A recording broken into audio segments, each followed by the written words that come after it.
Fala pessoal, tudo bem? Seja muito bem-vindo ao Holycast. Nós estamos aqui mais uma vez no estúdio da Geração Holy e hoje nós vamos ter o quadro Você está lendo errado. Isso mesmo.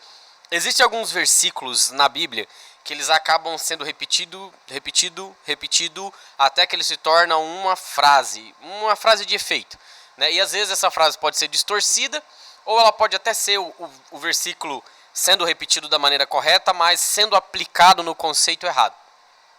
O quadro Você está lendo errado, ele parte de uma premissa. Ele parte da premissa que se você lê errado, você crê errado. Tá? Essa premissa não é minha, essa premissa é de Jesus. Ele olha para os fariseus e fala assim: como vocês leem? Como vocês acreditam? Porque Jesus, ele sabia que a maneira que você lê, a maneira como você interpreta, é a maneira como você crê. E uma crença errada, ela também não pode te dar o resultado certo. Então, se você crê na Bíblia do jeito errado, você não pode ter o resultado que Jesus está prometendo ali, naquele texto. Por isso que nós criamos aqui o quadro Você está lendo errado, beleza? Nós estamos aqui para lidar com um texto hoje que ele é muito conhecido, tá bom? Eu quero já de antemão te avisar que hoje, tanto para mim quanto para o Rafael aqui atrás, foi um dia muito corrido. Nós tivemos muitas coisas que nós fizemos hoje. Rafael teve gravação de casamento, eu tive gravação do meu negócio. Nós tivemos, eu tive reunião de escola hoje. Então eu te peço um pouco de paciência se em algum momento eu demorar para conectar as ideias, tá bom? Então vamos lá. O texto hoje que nós vamos usar é o famoso texto de Romanos 8, 28. Tudo coopera para o bem daqueles que amam a Deus. E aí você já deve estar se perguntando ou pensando assim: tá, Bruce, qual que é o problema desse texto? Tudo não coopera para o bem? Sim, tudo coopera para o bem. Mas não o tudo que você está pensando, nem o bem que você está pensando. Ok? Vamos lá. A primeira coisa que nós vamos fazer é aplicar uma das regras de interpretação bíblica. Primeira regra de interpretação bíblica. A Bíblia interpreta a si mesma. Porque a Bíblia não é um texto humano. A Bíblia é um texto divino, então ela tem vida nela mesma. Então a Bíblia interpreta ela mesma. Então a principal, na verdade, maneira de você saber o que o texto está dizendo é você tentar descobrir pelo texto o que ele está dizendo. Então você vai ler com o texto, e aqui entra a segunda regra de interpretação bíblica. Todo texto sem um contexto, ele é um pretexto para heresia. Tá bom? Então nunca aplique um texto sem você entender o contexto dele, porque senão você pode estar entrando num caminho de heresia, ok? Então vamos ler aqui comigo? Pega aí na tua Bíblia, tá? Abre aí o aplicativo, abre aí a Bíblia, vê na sua versão como é que está escrita. Nessa versão aqui vai estar escrito assim, Romanos 8, 28. Sabemos que todas as coisas cooperam para o bem daqueles que amam a Deus, daqueles que são chamados segundo o seu propósito. Ponto. Beleza? Então nós ouvimos várias vezes as pessoas falar assim: não, fulano, não se preocupa, tudo coopera para o bem. Às vezes, sei lá, você bateu o carro, não, fulano, tudo coopera para o bem. Você caiu de moto, não, fulano, tudo coopera para o bem. Você, sei lá, tomou um golpe, não, fulano, não se preocupa, tudo coopera para o bem, né? Alguma coisa na sua vida não está muito dando certo e a pessoa vai falar assim: olha, não se preocupe, tudo coopera para o bem. Entendeu? E esse texto ele vai sendo usado como se fosse um jargão nosso, meio como é que eu posso dizer? Uma frase coloquial de crentez, né? Um crentez ali que a gente vai usando só para dar uma resposta, quando você poderia, às vezes, só não dar uma resposta nenhuma, só ficar em silêncio com a pessoa que está passando um momento difícil. Às vezes ela não precisa de uma resposta sua, ela precisa só da sua presença, entendeu? Mas, às vezes ela precisa também de uma resposta. E para isso eu espero que você tenha a resposta certa para dar, né? E não chegue só com uma frase, tipo assim: não, fulano, tudo coopera para o bem. E aí você, sabe, bagunça a cabeça da pessoa porque ela já está no meio de um problema e na cabeça dela virar um monte de setas logo após isso, porque ela vai ficar tentando entender como que aquele mal coopera para o bem, por que Deus criou aquele mal para a vida dela, ou por que Deus levou ela para aquela situação, porque é isso que se subentende, né? Se tudo coopera para o bem, então Deus está me empurrando por isso aqui. E se Deus me trouxe aqui, o que eu posso fazer? Não posso fazer nada. Entendeu?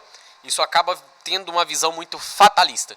E aqui eu vou lidar contra duas visões erradas desse texto. A primeira eu acabei de falar, É a visão fatalista, né? Tipo assim, poxa, então não tenho mais o que fazer. Deus já decidiu o que vai acontecer com a minha vida. Eu só deixo a vida me levar, né? E você tem a visão, que é uma visão triunfalista, que é aquela visão assim de tipo, nada vai dar errado na nossa vida, todo mundo vai ficar rico, tudo vai dar certo, 100% saúde para todo mundo, porque tudo coopera para o bem daqueles que amam a Deus. E aí para a frase, né? Porque a frase nunca continua.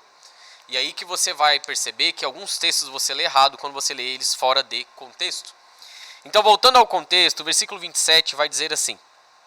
O 26 está falando sobre o Espírito Santo interceder por nós, orar no nosso lugar, porque nós não sabemos como orar. O 27 vai dizer, aquele que sonda os corações e sabe qual é a mente do Espírito, o Espírito com E maiúsculo aqui, a mente do Espírito Santo,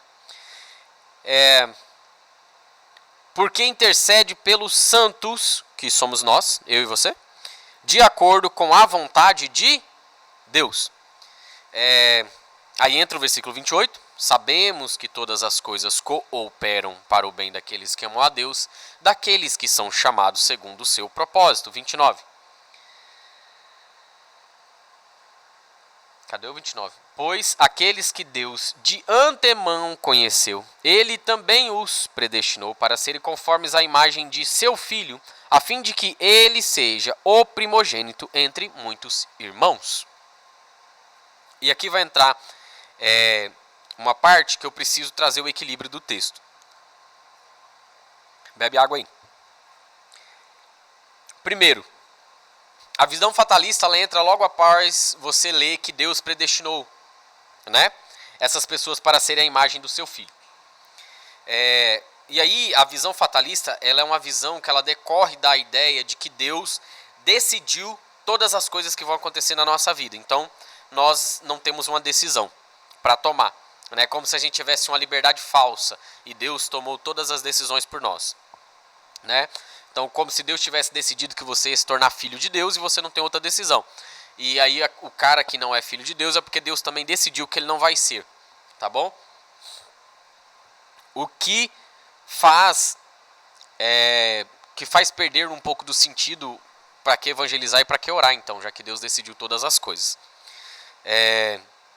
E eu sei que o meu querido amigo calvinista me assistindo, você tem uma boa resposta para isso, mas eu tenho uma resposta melhor ainda para a sua boa resposta. Mas isso aí a gente conversa no privado. O versículo 29, ele vai deixar claro o que é esse bem daqueles que amam a Deus. Porque esse bem daqueles que amam a Deus não é que Deus vai nos dar carro, casas, muita grana e 100% de saúde eterna. Esse bem para o qual todas as coisas estão cooperando é para o bem da vontade de Deus. A vontade de Deus, a qual o Espírito Santo, no versículo 27, está intercedendo, orando, porque o Espírito Santo conhece a mente de Deus e ele sabe qual é a vontade de Deus. Então agora, essas coisas estão cooperando para este bem. Que bem? Que todos nós, filhos de Deus, nos tornemos a imagem do seu Filho unigênito, que decidiu parar de ser o unigênito para se tornar o primogênito, o primeiro de muitos irmãos. Então, tudo está cooperando para esse bem, para que eu e para que você nos tornemos mais parecidos com Jesus, para que nós nos tornemos filhos de Deus nessa terra. Porque o que Jesus veio fazer não é mostrar como um Deus vive, é mostrar como um filho de Deus vive. Porque enquanto 100% homem, ele também 100% Deus, mas 100% homem, ele vive todas as dificuldades que vivemos, rompe com todas as tentações pelo qual também passamos, e no sofrimento ele aprende a obediência, vai dizer Hebreus. De maneira que Hebreus vai defender que Deus disciplina os filhos a quem ama, e Jesus aprendeu a disciplina, tanto pelas suas glórias quanto pelas suas derrotas. Tá bom? Então aqui eu quero tirar da visão fatalista de que não existe nada que nós possamos fazer, porque Deus decidiu todas as coisas por nós, e agora todos os males da minha vida é porque Deus me deu esses males, foi Deus que me obrigou a estar aqui, Deus me obrigou a estar nesse emprego que eu não gosto, essa vida que eu não quero, o corpo que eu não gosto, a saúde que eu não queria ter, Deus me obriga a ficar nessa situação ruim. Não é isso que o texto está dizendo, tá bom? No outro lado da arquibancada, no outro time, você tem a outra torcida que torce pelo triunfalismo, né? Vejam, irmãos, tudo coopera para o nosso bem, tudo vai dar certo, sabe? Você está passando um problema agora, mas tenha ânimo, irmão, vai dar tudo certo, tudo coopera para o bem, vai ficar tudo bem na sua vida. E sim, Deus tem dias de prosperidade para você. Eu não sou a favor da teologia da prosperidade, mas eu odeio a teologia da pobreza. Porque nenhuma dessas duas coisas revela a face do nosso Jesus. Nem a teologia da prosperidade, porque é um falso evangelho, nem a teologia da pobreza, porque é um falso evangelho. É uma falsa humildade, é uma falsa modéstia. Entendeu? Então, Deus tem sim coisas boas para a sua vida, mas este texto não está falando que esse bem para o qual Deus está cooperando através de todas essas coisas é o bem da sua conta bancária. Esse bem aqui é Deus tornando você mais parecido com o filho dele, seja através de uma conta bancária cheia ou de uma conta bancária negativa. É como você reage quando ela está negativa ou quando ela está cheia. Entendeu? O apóstolo tem nos ensinado nos últimos anos aqui, na última década, basicamente, que alguns cristãos prosperam pelo cumprimento dos princípios, outros não conseguem prosperar porque eles ainda não têm estrutura para a prosperidade. Mas estando na falta ou estando na abundância, você terá que responder como filho de Deus. Entendeu? Então o que eu queria desmistificar deste texto? Não é um texto que diz que você está escravo das decisões de Deus e também não é um texto que diz que você vai ficar riquinho. Tá bom? Esse texto, ele está falando que todas as coisas que acontecem ao nosso redor, todas as decisões que nós tomamos e todas as consequências das decisões das quais nós já tomamos, nessas coisas, Deus coopera para o nosso bem. E que bem é esse? O bem de se tornar parecido com Jesus Cristo. Para o bem daqueles que foram chamados segundo o seu propósito. Porque, meu amigo, minha amiga, o propósito de Deus na sua vida vai se cumprir. Você aqui na igreja, você fora da igreja, você servindo a Deus, você não servindo a Deus. O propósito de Deus na sua vida vai se cumprir. Sobre isso você não tem decisão. Tá bom? O que eu decido então, Bruce? Você decide como. O como. É isso que você decide. Tá bom? Eu falei isso talvez no episódio passado, ou no Holycast passado, eu não lembro. Mas Sansão, quando estava para nascer, Deus disse para a mãe dele, através de um mensageiro: o seu filho irá libertar Israel dos filisteus. É para isso que ele serve. É para isso que eu vou dar ele para vocês. Sansão nasce, Sansão cresce, Sansão comete um monte de burrada na vida dele. Um dia, preso entre duas pilastras centrais de um templo, ele pede uma última chance para Deus, Deus restaura as forças deles, ele derruba todo o templo em cima dele, ele, lógico, morre, mas no último dia da sua vida, ele cumpriu o seu propósito. Ele morreu libertando Israel dos filisteus. Não foi para isso que ele nasceu? Foi isso que ele cumpriu. Agora a pergunta é, entre o nasceu e o cumpriu, qual foi a qualidade de vida que Sansão teve? É essa pergunta que você tem que responder. Porque a pergunta não é o que Deus quer. A pergunta é como você vai responder isso. E é isso que Jesus veio nos ensinar quando ele vai dizer como nós devemos viver. quando ele vai falar, perdoe, ame, ore pelo inimigo, interceda por quem persegue, anda 2 milhas, dá também a capa. É isso que Jesus está falando. Perdoa 7? Não, 70 vezes 7.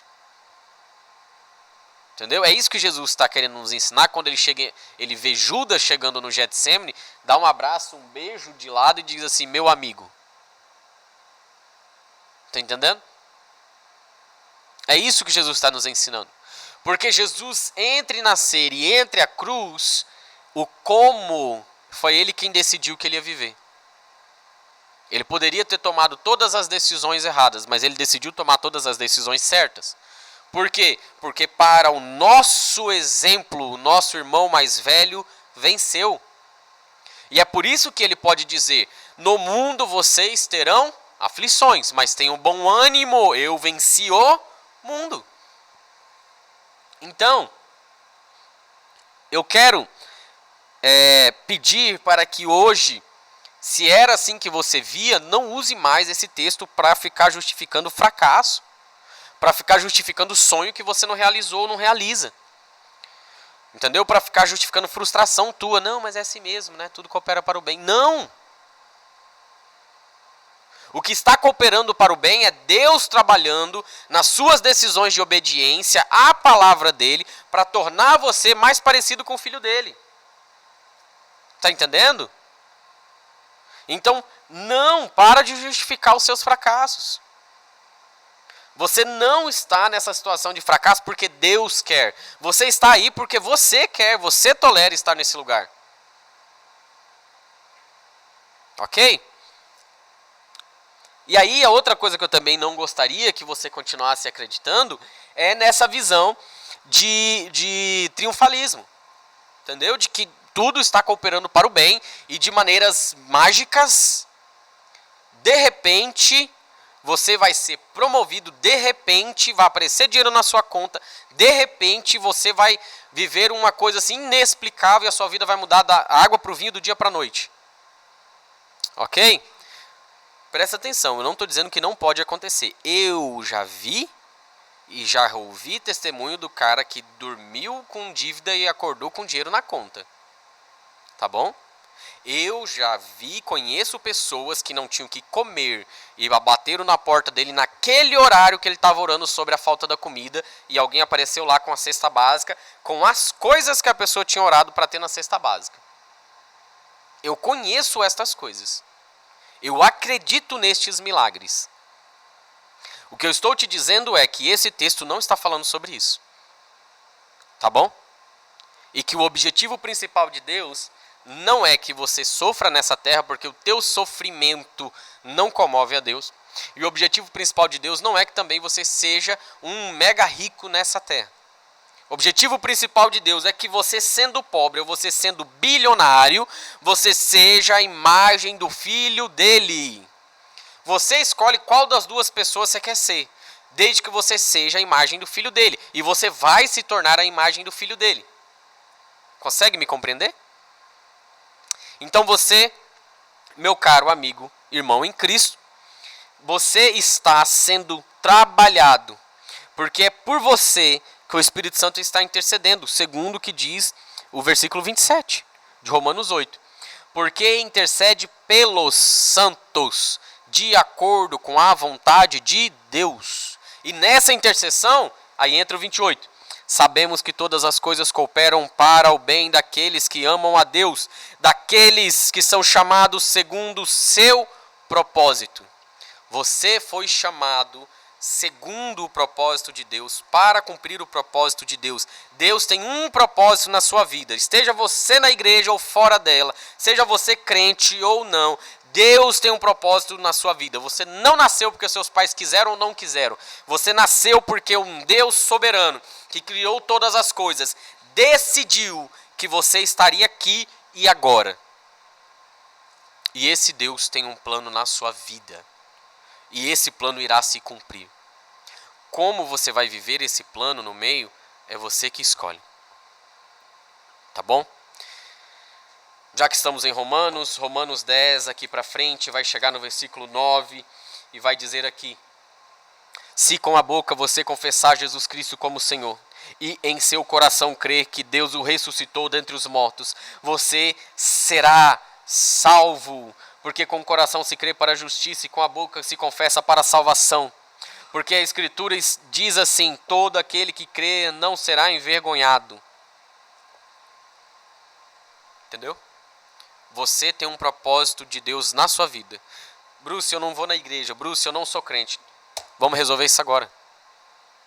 Entendeu? Você vai fechar o olho, vai fazer uma oração comigo.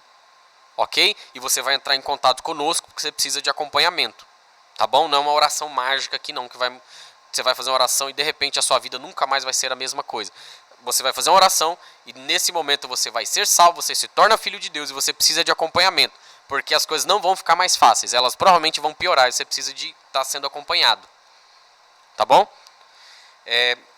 Se você já é meu irmão em Cristo, se você já aceitou Jesus Cristo, se você já é filho de Deus, entenda que Deus está trabalhando na sua vida. Não desanime, não importa se a sua vida está ruim, se ela está muito boa agora. A pergunta é: como você está obedecendo o seu Pai, segundo as Escrituras, na situação que você está? Até que você tenha condições de ir para uma situação melhor. Entendeu? Você não é cristão, você não participa de uma igreja, você nunca aceitou Jesus? Faça essa oração comigo agora. Você pode fechar o olho se quiser ou não. Repete assim comigo: Senhor Jesus, eu quero nesse momento te agradecer, porque a sua misericórdia hoje se renovou sobre mim pela manhã e eu estou vivo agora. Senhor Jesus, eu reconheço todos os meus pecados, conscientes, inconscientes, do passado e do presente. Senhor Jesus, me perdoa. Lava o meu coração com teu sangue. Me lava de todos os pecados. Senhor Jesus, eu me arrependo. Eu reconheço que eu sou um pecador e que eu estou separado de ti. Senhor Jesus, me perdoa todos os pecados e me perdoa todo o pecado. Senhor Jesus, escreve o meu nome no livro da vida e do Cordeiro. Espírito Santo, me capacita nesse momento para viver uma vida em Cristo, de glória em glória, em novidade de vida. Amém. Eu quero que você, se você fez essa oração comigo agora, por favor, pelo amor de Deus, entre em contato agora conosco, aqui nos comentários do vídeo. Eu vou deixar o meu WhatsApp na descrição, você pode me chamar no WhatsApp, que vai ser uma questão de acompanhamento muito mais rápido, tá bom? Não importa onde você esteja no planeta, nós podemos te ajudar, ok? Se você é daqui da cidade, imediatamente você vai ser acompanhado por um grupo de pessoas mesmo, reunião física, ok? Esse foi mais um Você Está Lendo Errado de hoje. Quero te agradecer por ter ficado até aqui. Deixa suas dúvidas no comentário. Nós estamos capturando dúvidas no comentário. Não perca. Essa semana nós vamos ter toda a nossa programação normal. Culto quinta-feira, 7h30. Nós vamos ter GH às 20 horas da noite na sexta-feira. Vamos ter o Vans no sábado às 2 horas da tarde, às 14 horas, beleza? Domingo, Escola Bíblica a partir das 8h30. À noite, culto de Santa Ceia. E batismo agora começa às 19 horas da noite, beleza? Até mais, valeu!